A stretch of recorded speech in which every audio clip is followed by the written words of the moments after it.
Tokoh-tokoh pejuang Riau di masa revolusi kemerdekaan Indonesia. Yang pertama, Sultan Syarif Qasim II. Berita kekalahan bala tentara Jepang yang menyerah tanpa syarat kepada tentara sekutu pada tanggal 14 Agustus 1945 tersiar di daerah Riau pada akhir Agustus 1945. Sultan Siak sudah mendengar berita proklamasi. Sejak muda sampai akhir hayatnya, Sultan Syarif Qasim II terkenal taat beribadah dan almarhum sangat dicintai oleh rakyatnya.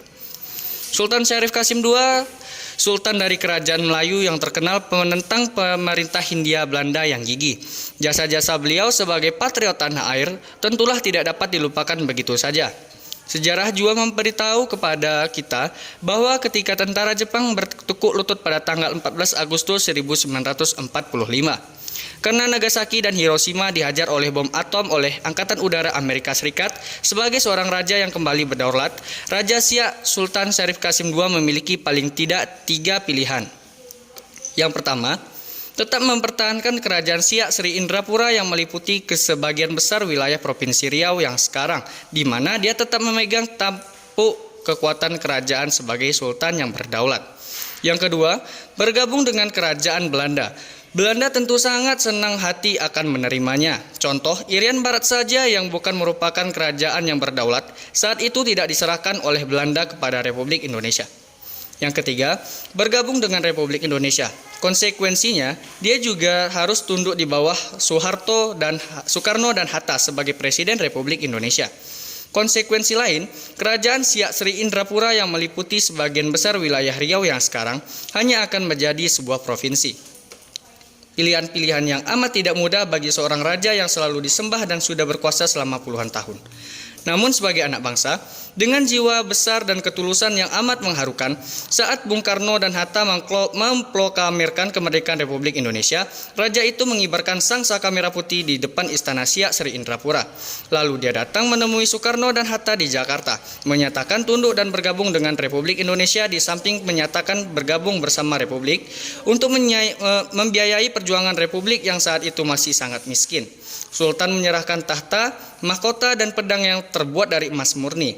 Lebih jauh, dia juga menyerahkan kepada Republik uang kontan senilai 13 juta golden. Kala itu pada tahun 1945, uang tersebut setara dengan 1074 triliun. Semuanya dengan ikhlas dan tulus diserahkan Sultan kepada Soekarno dan Hatta untuk membiayai pertahanan Republik Indonesia yang baru terbentuk, khususnya membiayai perjuangan kemerdekaan dan revolusi. Kita lanjut yang kedua, perjuangan Letnan Muhammad Boya. Indragiri Hilir merupakan daerah dari Provinsi Riau yang dulunya pernah dikuasai oleh Belanda. Ketika pertempuran rakyat dalam melawan penjajah demi memperjuangkan kemerdekaan Indonesia juga dilakukan di tanah Melayu, salah satunya adalah wilayah Indragiri Hilir ini.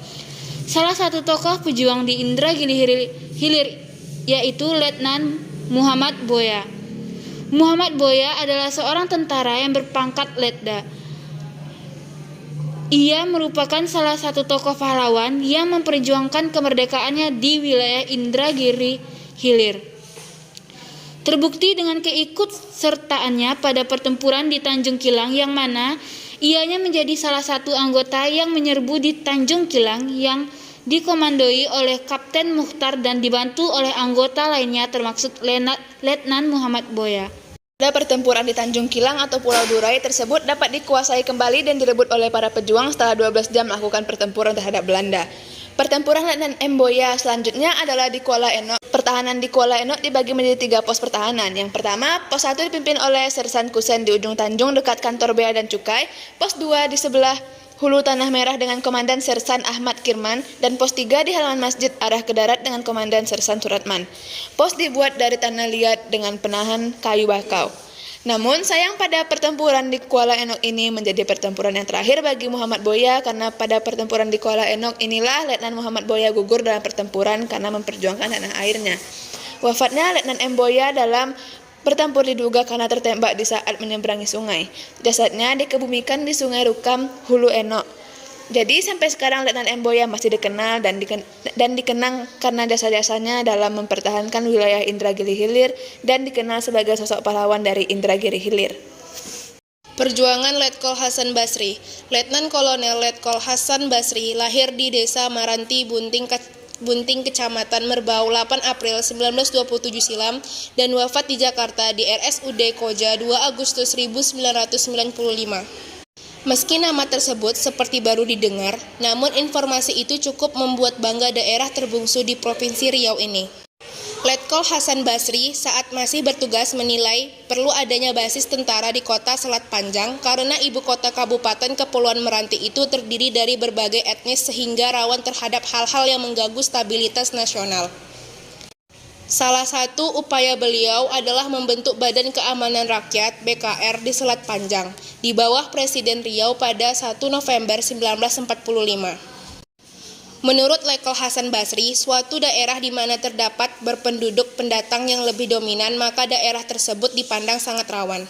Oleh karena itu, Selat Panjang perlu dibentuk suatu angkatan bersenjata yang mempunyai senjata lengkap untuk menjaga stabilitas keamanan sekaligus menunjukkan bahwa militer Indonesia telah terbentuk dan kuat.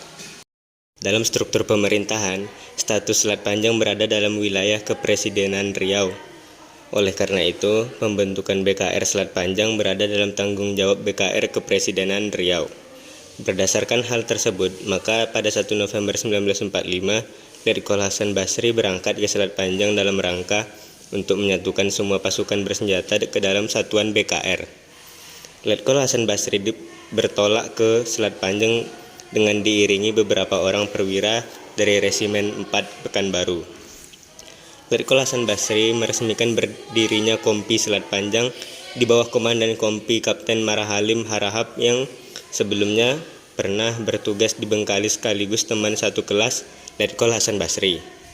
Ketika bersekolah, Taman Siswa Selat Panjang tahun 1932 secara hierarki Kompi Selat Panjang berada di bawah Komandan Batalion 2 Bengkalis.